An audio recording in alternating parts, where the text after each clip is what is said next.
जय जोहार संगवारी हो हमारे यूट्यूब चैनल श्री जी संस्कार भक्ति में आपका स्वागत है।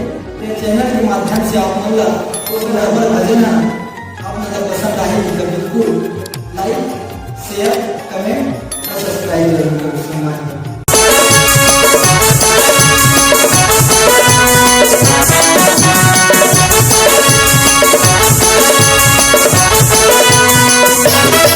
बीती जाए न तोर नदिया आखिरी पंडा लगा ले जमुनिया। बीते जाए न तोर नदिया आखिरी पंडा लगा ले जमुनिया। जीवन के ये काहे ठिकाना, जीवन के ये काहे ठिकाना, सत्संग में जाना रे। डूबे जाए न तोर नदिया आके पंडा लगा ले जमुनिया। डूबे जाए न तोर नदिया आके पंडा लगा ले जमुनिया। जीवन के ये काहे ठिकाना, जीवन के ये काहे ठिकाना, सत्संग में जाना रे। डूबे जाए न तोर नदिया आके पंडा लगा ले जमुनिया। बीते जाए न तोर नदिया आके पंडा लगा ले जमुनिया।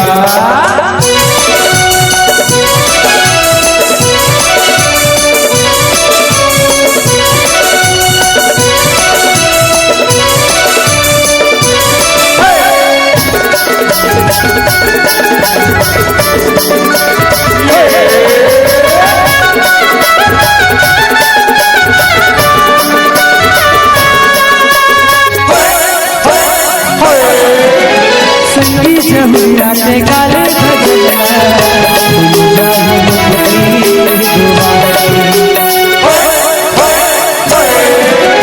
संगी जमुनिया से गाले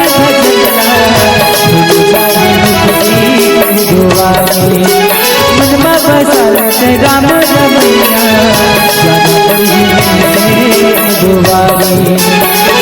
सुनिया पर गाए हो गाना, सुनिया पर गाए हो गाना, सत्संग में जाना रे। डूब जाए न तोर नदिया आके पंडा लगा ले जमुनिया।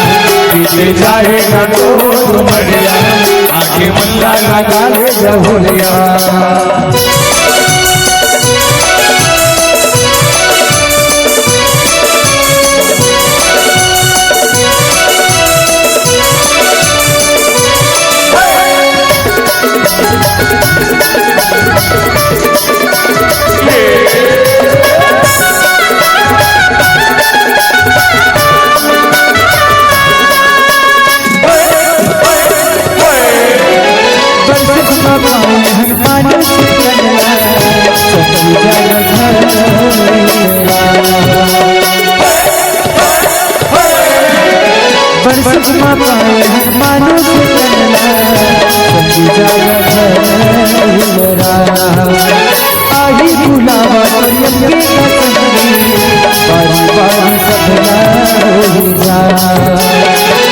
राम जी के बन जा दीवाना, राम जी के बन जा दीवाना, सत्संग में जाना रे।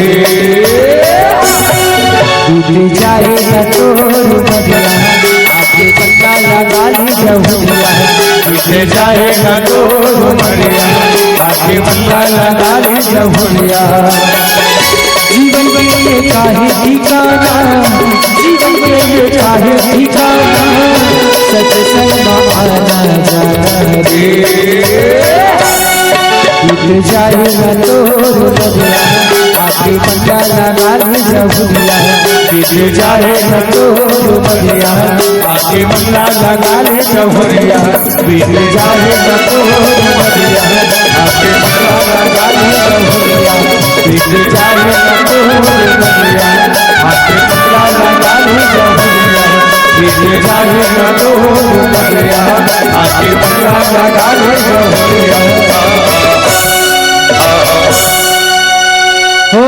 बड़ सुख में पाए हनुमान से तनला,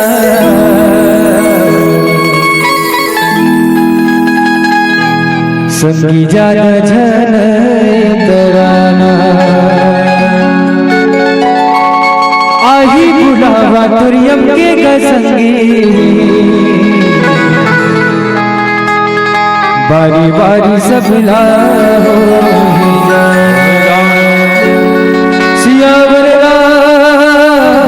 रामचंद्र के